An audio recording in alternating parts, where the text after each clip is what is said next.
Restaurants, cafes, and bakeries have been some of the hardest hit businesses since the COVID-19 crisis began, with some owners deciding to offer delivery and takeout services to customers and some deciding to shut down completely. I'm with Zoe Yanovsky, the owner-operator of Pan Chancho Bakery and Cafe and Chez Piggy Restaurant. You made a choice at the beginning of the pandemic when the government declared a state of emergency to not open Pan Chancho Bakery. Can you tell me a bit about that? It was March 16th, Monday, March 16th, when we made the decision to close.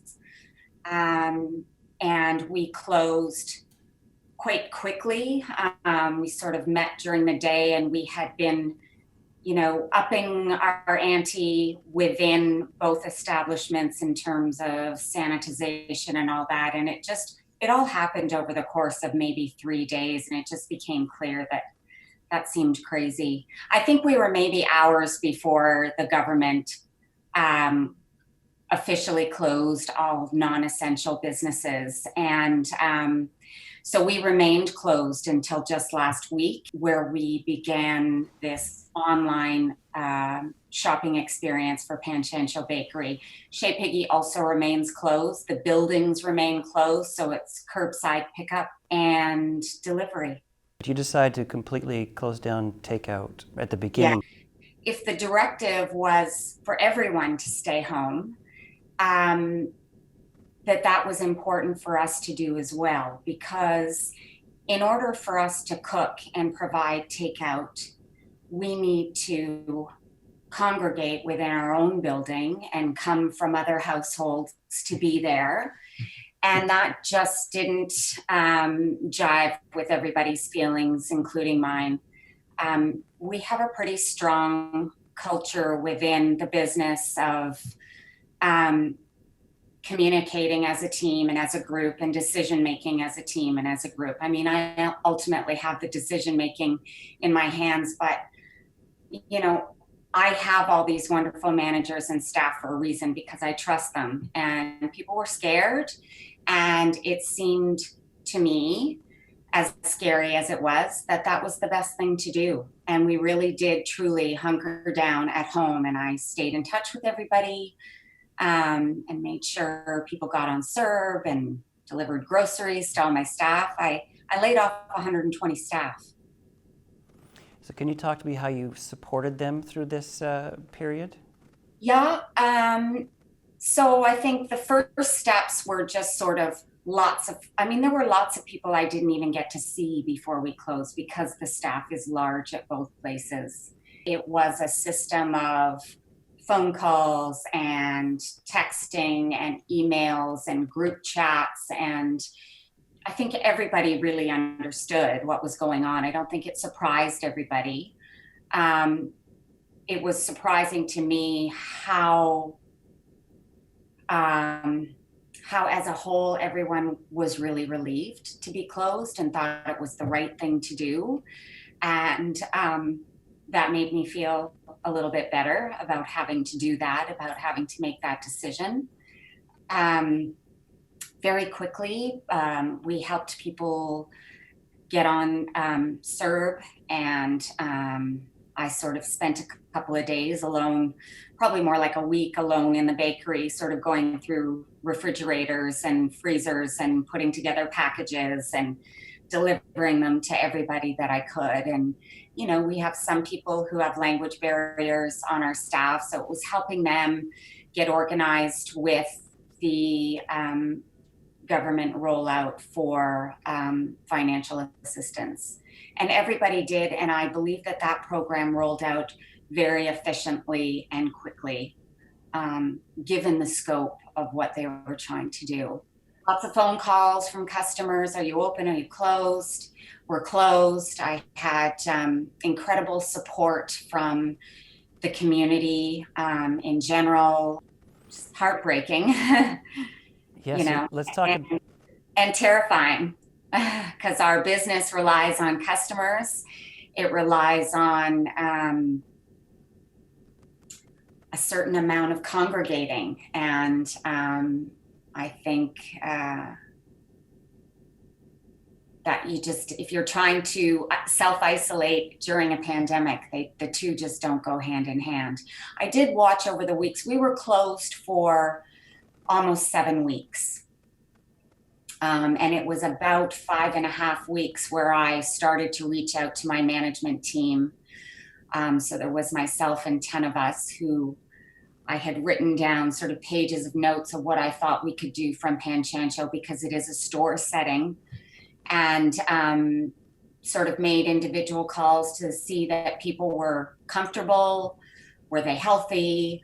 How big was their social circle? Were they just home? Did they have people, just getting the lay of the land?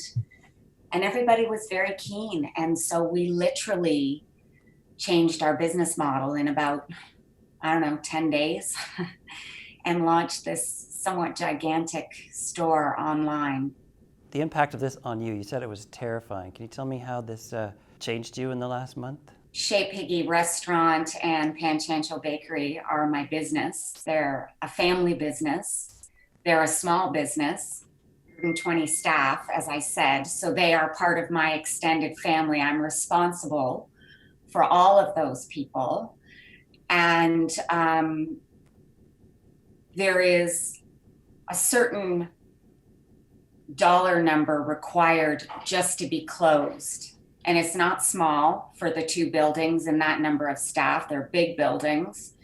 And so, not knowing, nobody knew anything. So I was in the same boat as most people closing their businesses. What's going to happen? How will I pay the bills? Is everybody going to be safe? Is anybody going to get sick? It's every day has been more information and new things rolling out. And it's been a roller coaster of emotions for me, for sure.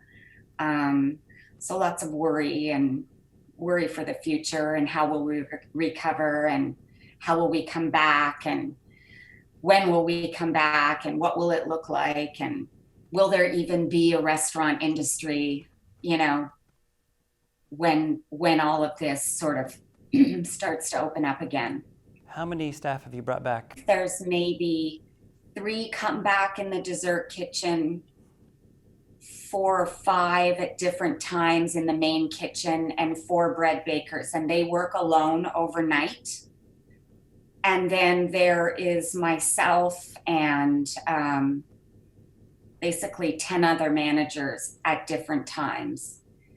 So trying to keep the social distancing, the sanitation measures, the new sort of health and safety check-ins for each employee every day, changing the way the building looks on the inside for us as a staff to come in, sort of rigorous daily paperwork check-ins about, are you still at home, temperature taking, over the PA every hour. Okay, everybody, time to wash your hands again, wearing masks, deciding whether to wear masks or not wear masks, discerning who has to take public transportation to come to work, and discerning who is comfortable with working or not comfortable with working. And the people that I have working are comfortable with working and have been self-isolating and are healthy. And we are just being, we're in the food business. So our duties for health and safety and personal hygiene are at the highest level to begin with. But kitchens can be closed quarters, and we've sort of had to spread out into dining rooms for assembling, frozen things, and using the cafe, which is not open, as, table space so that people can spread out. It's a very small fraction of my staff that are back. Sounds like a lot of extra work on top of everything else. Yeah, it is. It's a whole new sort of way of thinking, for sure. How have your customer base been taking to it? We've been absolutely sort of cheered back to life. Everybody has been so excited and so supportive, and the messages and the phone calls and the orders themselves are just a real a real joy for all of us, to smell the bread when you come back to the bakery in the morning, to smell all the things that we do that our customers love. And things look a little different on the online store. It's not exactly the same as when you just walk in and you can pick things off the shelves. So we've had to reduce it a little bit and make it a little bit more economical for how we do it. Instead of just filling up the store and customers coming in and having leftovers or not having leftovers, now it's like a 48-hour advance order so that we're only cooking what has been ordered. There's nothing extra. We're really taking care for waste. We're really taking care for garbage. We're just keeping it as tight and economical as possible. But the customers have just been so thrilled and so supportive, and it's been really exciting to, see their faces on the street as we pass them a bag or deliver to the front steps and they're standing at the window waving, and that's been really, really exciting. And for a number of weeks, there's lots of my fellow restaurant owners downtown who have been doing takeout and delivery from the restaurants, and I know them and I support them, and I've been watching and cheering them on as well to make a go of it a little bit. It's really hard to do it, from a restaurant, the way that some of us cook food downtown at our restaurants. It's not meant to be put in a box and travel to someone's house. It's just not the same. Part of the experience is, fresh off the grill, or the way that it's plated, or the way the flavors come together rather than separated in a box and then have a travel time of 15 minutes. And then, so it's really, I applaud them for doing it. I'm not quite there yet with Chez Piggy, although we do have some plans in the work to do some takeout. But yeah, it's really been the customers that have shown us, yes, we're doing the right thing, because the orders have just come in abundance, and we couldn't even believe it. We were so overwhelmed. What can we expect from Pan Chancho and Chez Piggy in the next few weeks? We will get better at this whole online pickup delivery. It was quite an amazing rockin' start, and we will start to add more options. We are going to add some lovely Chez Piggy at home dishes to the Pan Chancho store, where you can sort of purchase prepared meals that just need to be heated when you go home. And then I think we're going to work towards some hot, fresh to go delivery from Chez Piggy. How the future is going to unfold for us in terms of being an open restaurant, or the Pan Chancho Cafe being an open restaurant, is really unknown.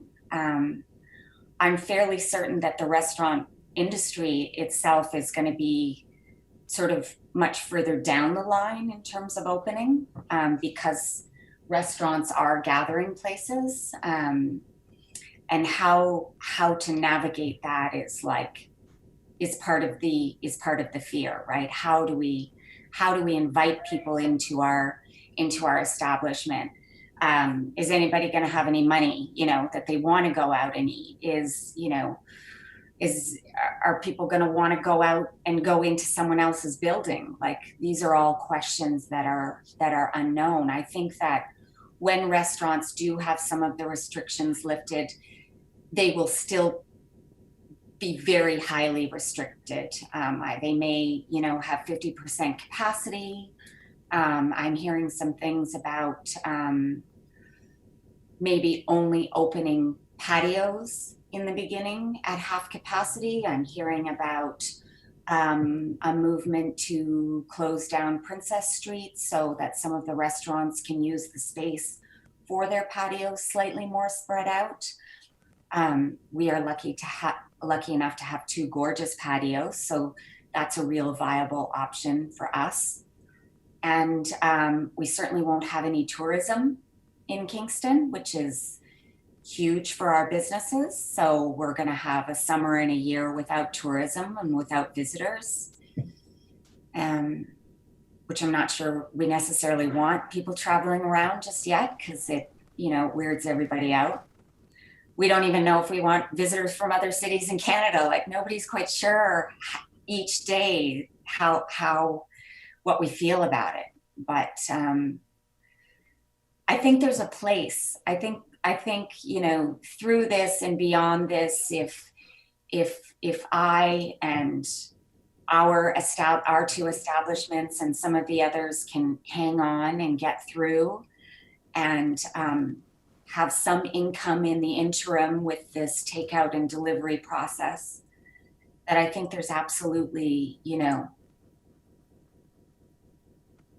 a happy ending somewhere down the road. I hope anyways, but it's going to be a while. I think we have to prepare that it's going to be a while.